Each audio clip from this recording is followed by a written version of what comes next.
बात करेंगे महाराष्ट्र के नागपुर जिले की, जहां कोरोना संकट के चलते सभी यात्री बस सेवाएं बंद हैं। खासकर बात करें एसटी महामंडल बसों की, तो इसका उपयोग इन दिनों माल की ढुलाई के लिए किया जा रहा है। बसों को हल्का सा मॉडिफाई कर उन्हें ट्रकों की शक्ल दी जा रही है। वहीं व्यापारियों को कम दाम पर ट्रांसपोर्टेशन की सुविधा भी मिल रही है। प्रशासन अब धीरे धीरे इसकी संख्या बढ़ाने की फिराक में है। माल ढुलाई में एसटी महामंडल को अच्छी खासी कमाई लगातार हो रही है और अगले साल तक पूरे राज्य में तकरीबन 3000 एसटी महामंडल के ट्रक सड़कों पर दौड़ते नजर आएंगे, ऐसी जानकारी सामने आ रही है। वहीं नागपुर एसटी महामंडल विभाग में पुराने 3 और 13 नए एसटी ट्रकों को चलाया जा रहा है। बस से ट्रक बनाने के लिए नागपुर वर्कशॉप में अलग अलग टीमों को लगाया गया है, जहां का जायजा लिया इन 24 न्यूज संवाददाता पारस बैसवारे ने और यह जानने की कोशिश की कि किस तरह बस को ट्रक में तब्दील किया जा रहा है। बहरहाल 2 तरह के फायदे की बात सामने आ रही है। एक तो एसटी महामंडल का राजस्व बढ़ने की बात कही जा रही है, तो वहीं दूसरी ओर खाली बैठे कर्मचारियों को काम भी मिलेगा, यानी रोजगार बढ़ेगा, ऐसा कहना एसटी महामंडल विभाग का है।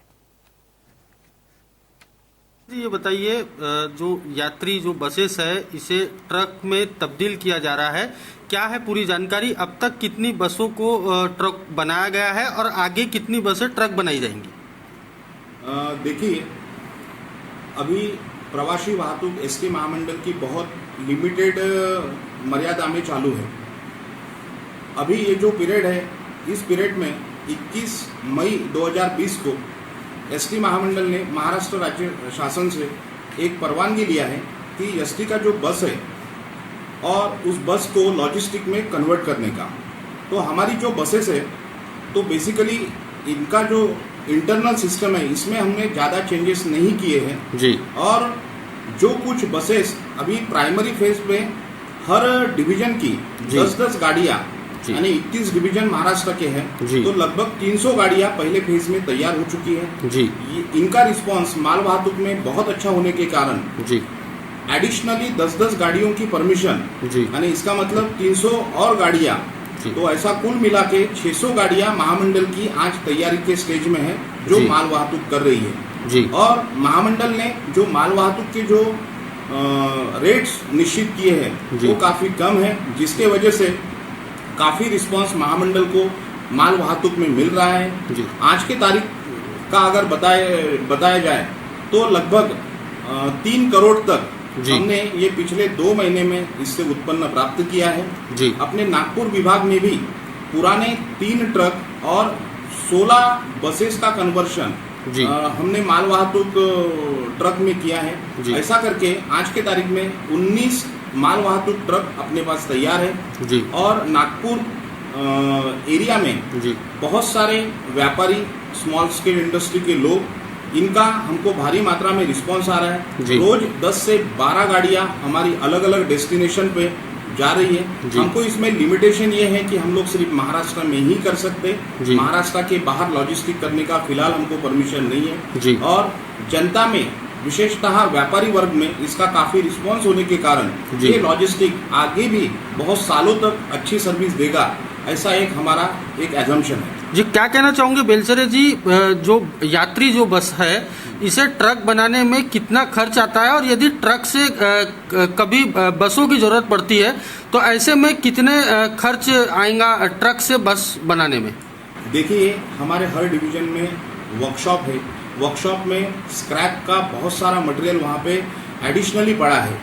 हमें बहुत ही किरकोळ मात्रा, यानी एक ट्रक बनाने के लिए एक्चुअली जो हमारा बस है उसका हमने सिर्फ सीटिंग अरेंजमेंट पूरा विड्रॉ किया है जी। और पीछे से एक बड़ा डोर उसको दिया है ताकि लोडिंग अनलोडिंग के लिए कोई दिक्कत ना हो। और ये पूरी कुर्सियाँ, ये पूरी चेयर्स हमने अलग से संभाल के रखी है जी।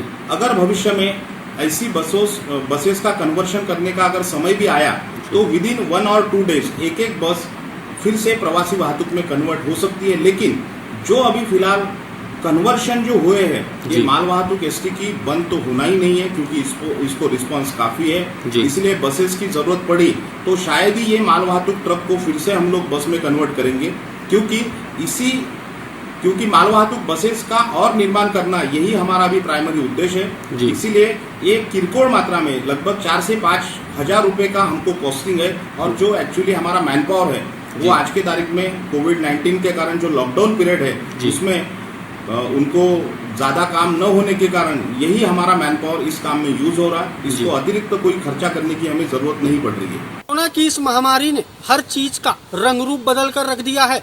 कभी इंसानों को ढोने वाली महाराष्ट्र शासन की ये बसें अब माल ढुलाई का काम कर रही है।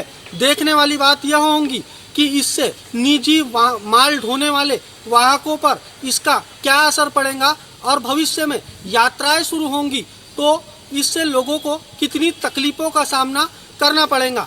कुछ हो या ना हो, लेकिन यह बात तो आवश्यक है कि कोरोना के चलते एसटी कर्मचारियों की नौकरी पर जो खतरे की तलवार लटक रही थी, शायद वो इस कारण बच जाए। वीडियो जर्नलिस्ट चेतन कनौजिया के साथ पारस बैसवारे, इन 24 न्यूज, नागपुर।